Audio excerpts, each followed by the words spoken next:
Hay una frase muy popular que dice: las mentiras tienen patas cortas, sin embargo, sus consecuencias son muy terribles y dolorosas.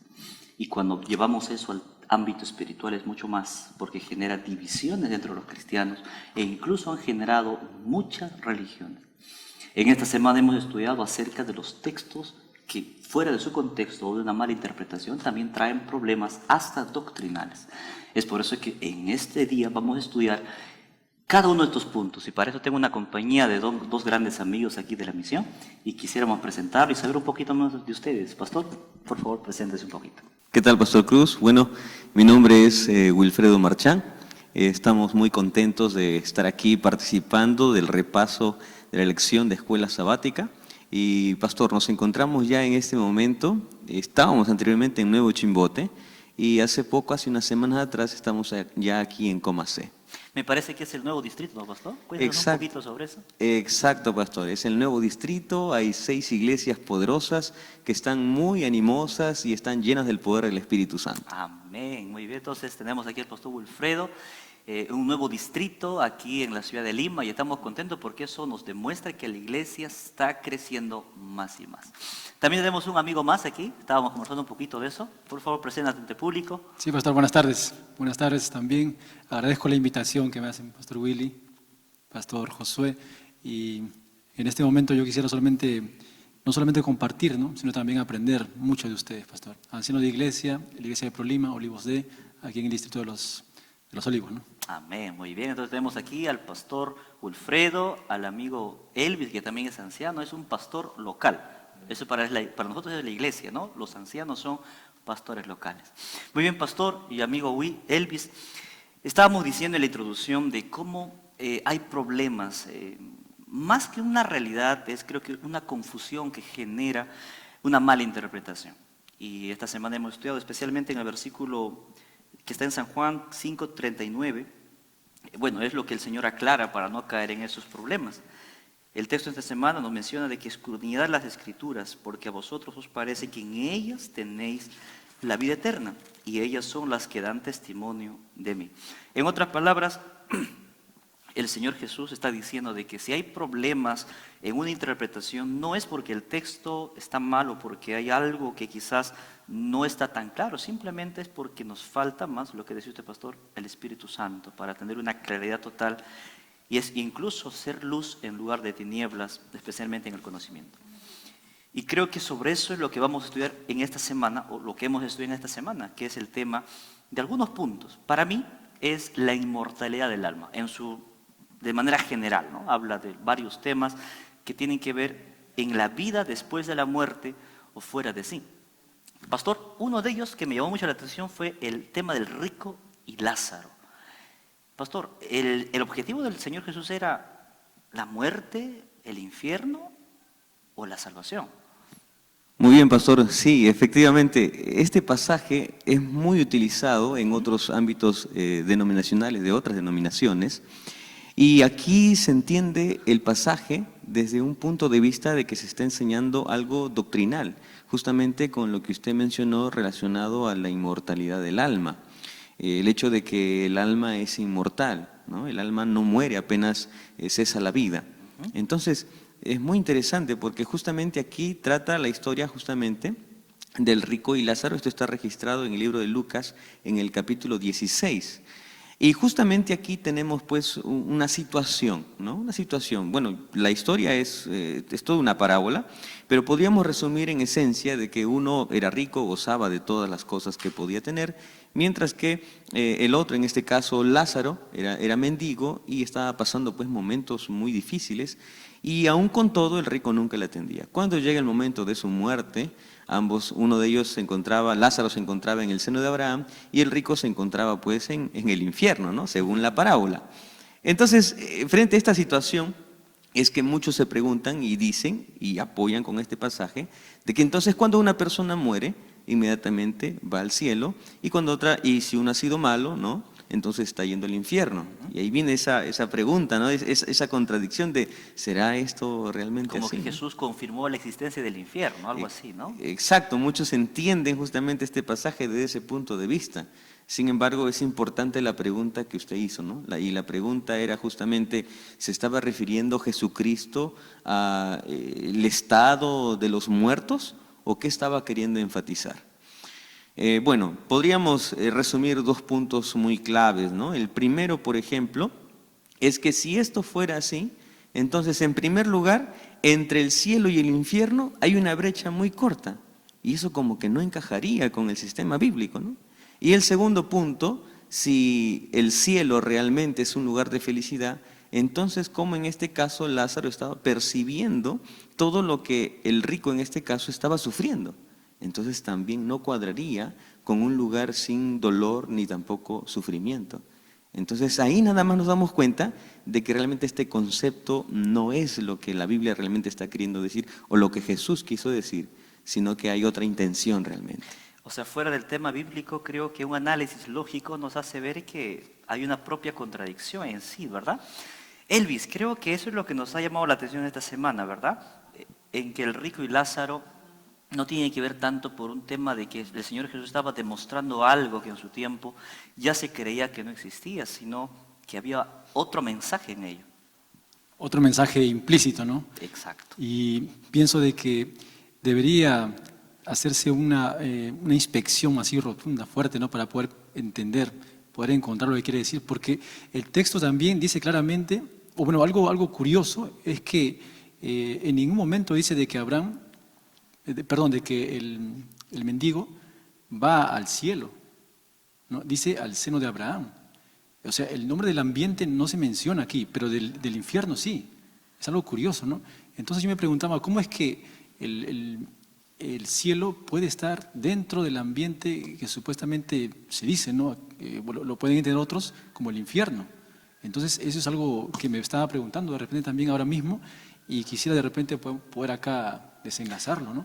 Claro que sí. Sí, y justamente es que lo que pasa, allí Pastor y Elvis, ¿no? Lo que pasa es que allí el pasaje, como dije, no tiene la intención de enfatizar qué es lo que pasa cuando una persona muere, ¿no?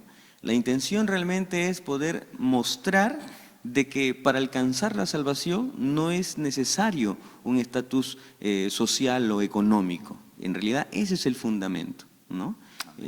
Y es lo que realmente Jesús estaba queriendo demostrar con esta parábola. Exacto, y bueno, un poquito más sumar a los amigos que nos están viendo, entender que también esto no se trata de una doctrina. Su propio nombre se llama una parábola.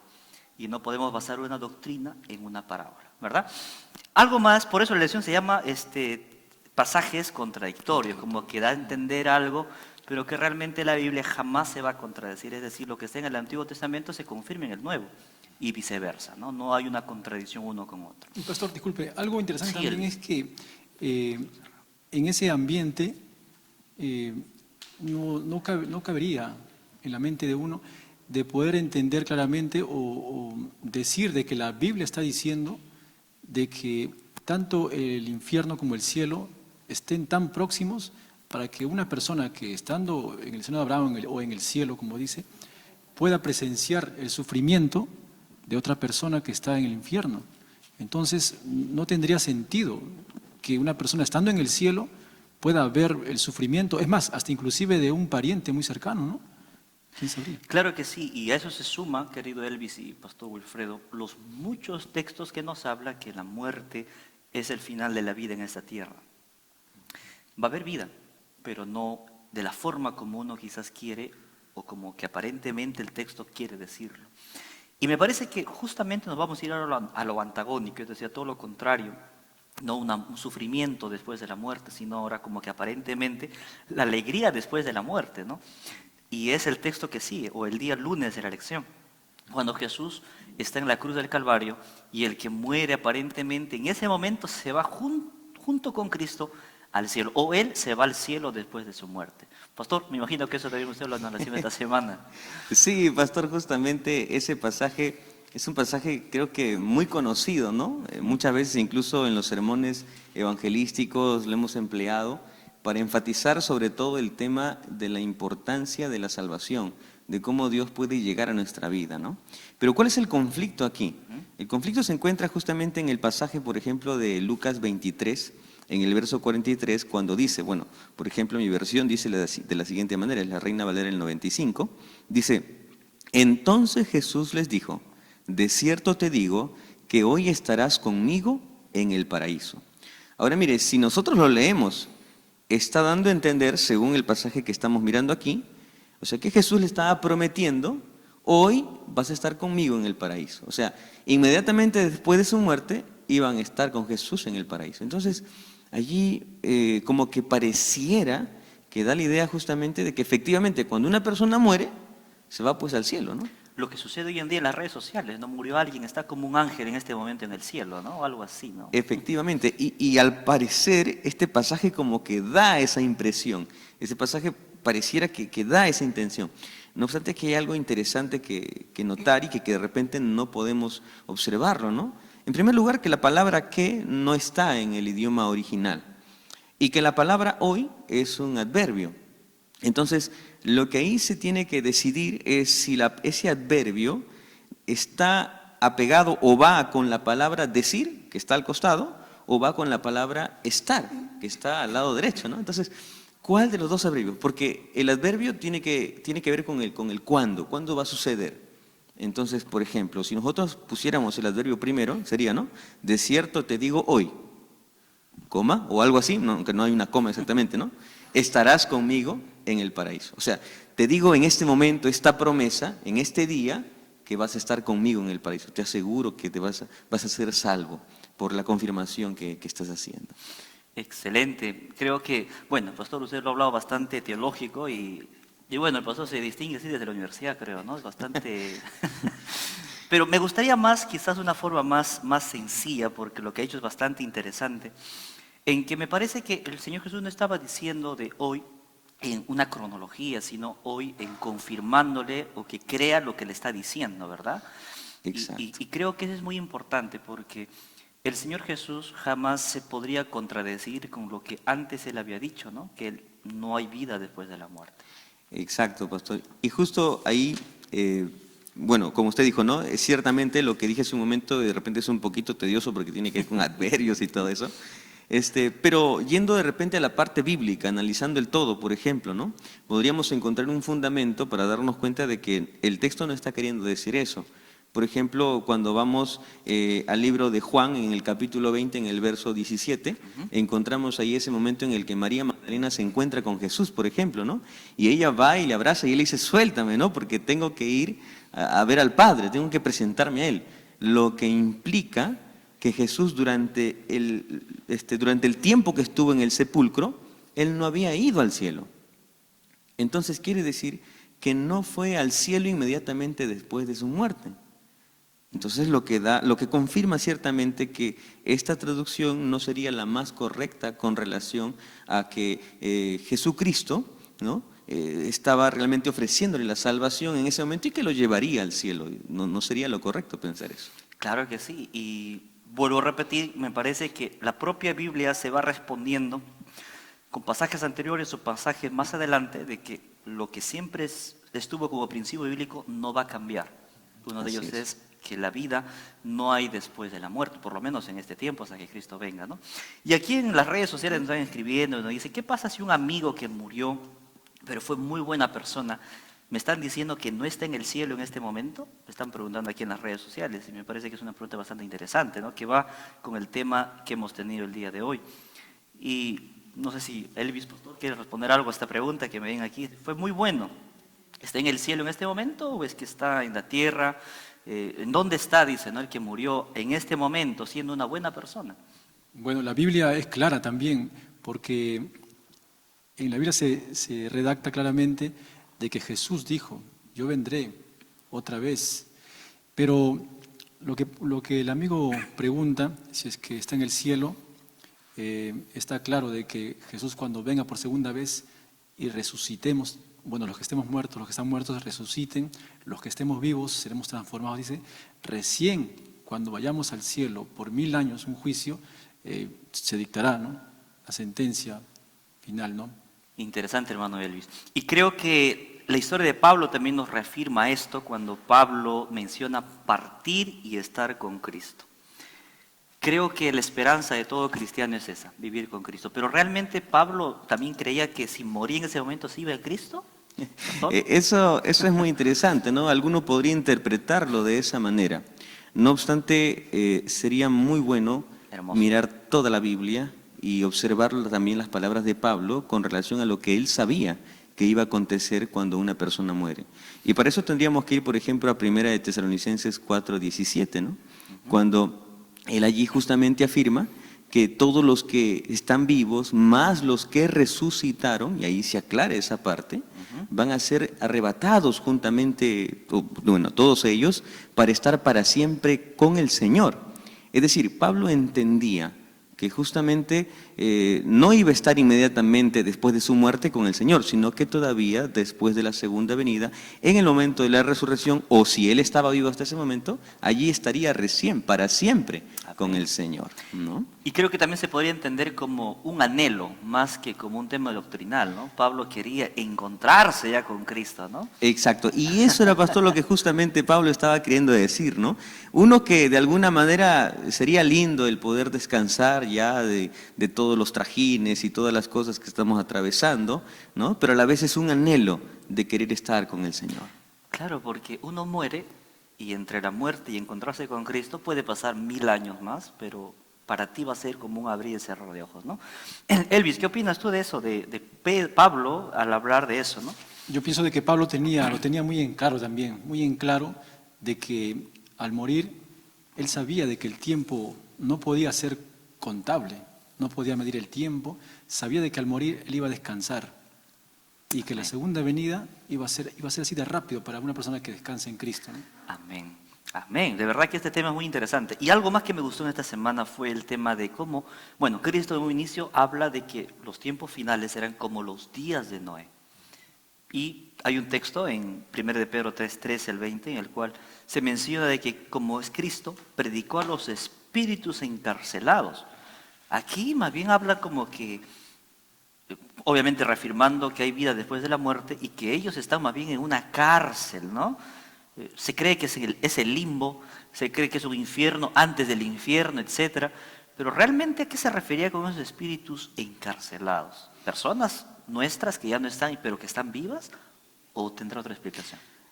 No, pastor, en realidad no se refiere de que Cristo, por ejemplo, fue a predicar en la muerte, porque eso es lo que se cree, ¿no? Que en su muerte él fue a predicar a esos espíritus encarcelados antediluvianos, ¿no? Ahora, si tomáramos esa idea nada más, caeríamos en un error grande, por ejemplo, ¿no? En el error, por ejemplo, que estaba encontrando de que efectivamente cuando una persona muere, podría tener oportunidad de salvación incluso después de la muerte, lo cual no es un concepto bíblico. Entonces, ¿cómo así de que fue a predicar a los antediluvianos? Lo que pasa es que no se está refiriendo a que Cristo fue a predicar en su muerte a los antediluvianos. Lo que está queriendo decir realmente es que Jesús predicó, sí, pero ahí dice con su espíritu. Amén. Y recordemos que con el espíritu de Dios, Noé fue el que predicó a los antediluvianos. Y de esa manera es que realmente predica a los antediluvianos, ¿no? Amén. Pastor, disculpe, ¿y cómo se podría entender entonces esa parte de predicar a los antediluvianos basándonos en la Biblia? Porque me imagino que las personas viéndonos de repente ahora se preguntarán eso, ¿no?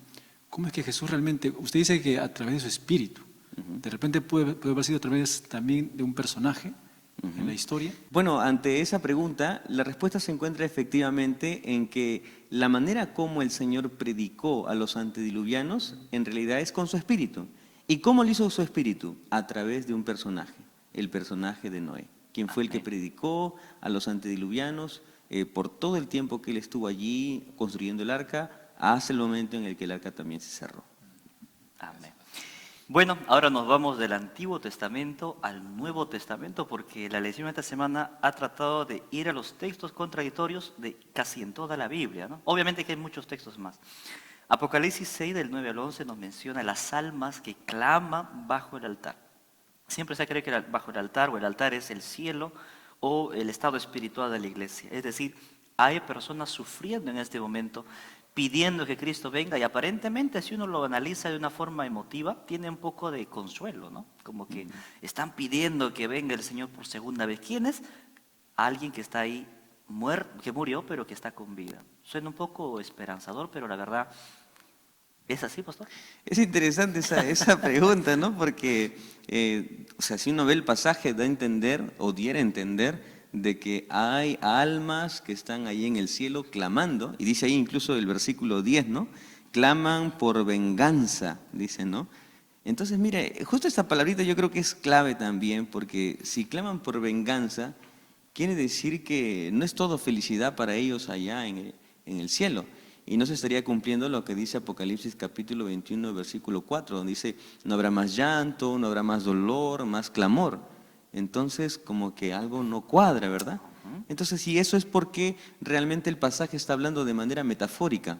Está hablando justamente del sacrificio simplemente que hubo de los mártires. Por otro lado, habría que entender también de que Apocalipsis es altamente simbólico, pastor. Claro que sí.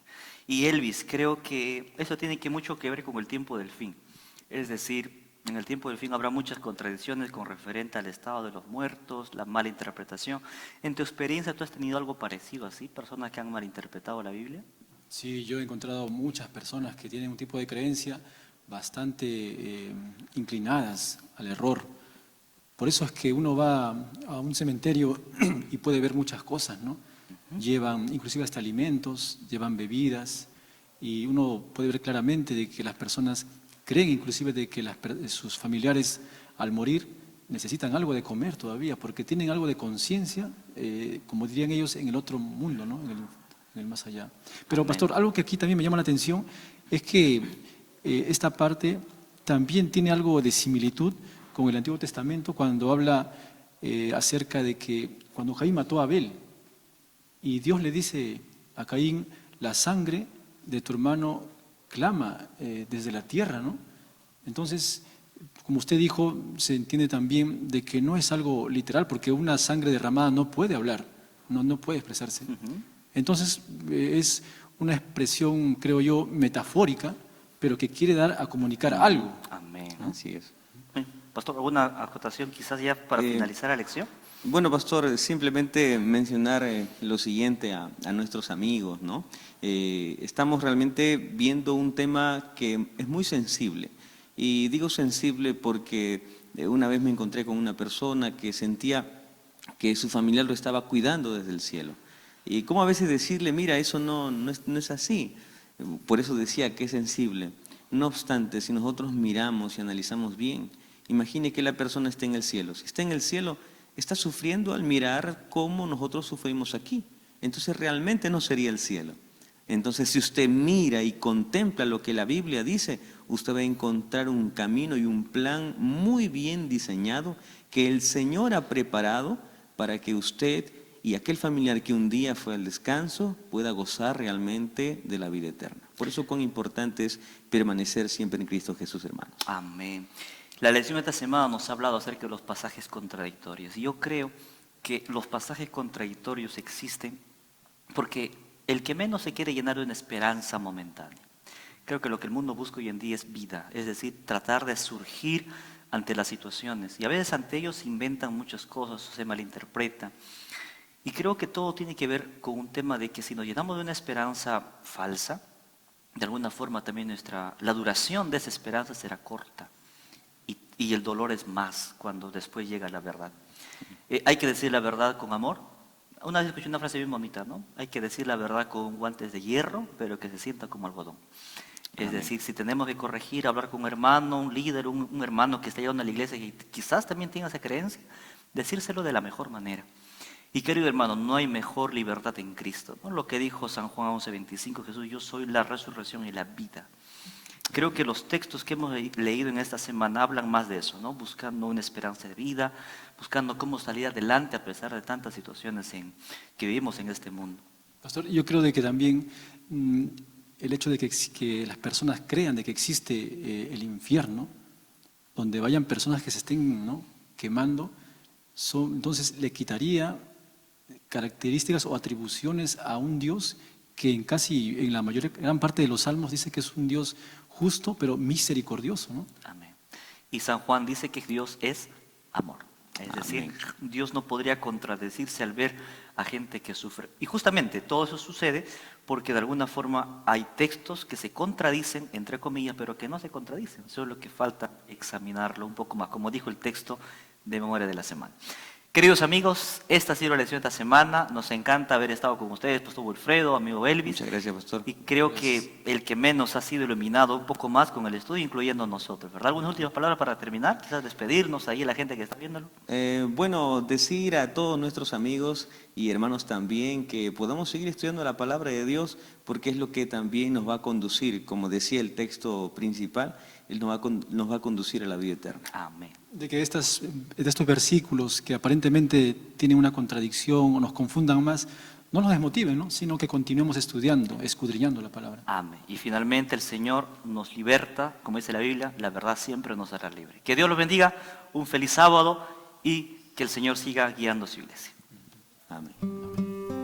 Cuán importante es el estudio de la palabra de Dios y qué mejor que hacerlo a través de nuestro alimento espiritual que está preparado, un estudio preparado para nosotros, nuestra lección. Así que yo te invito a que si no lo están haciendo por allí, por algún caso, pues siempre vean y involúcrense con el repaso y la lección tiene un material especial para ti, así que consejo de maestros no puede faltar en tu iglesia. Por algún caso quizá no se está llevando a cabo, te invito a que tú puedas promover este estudio tan maravilloso.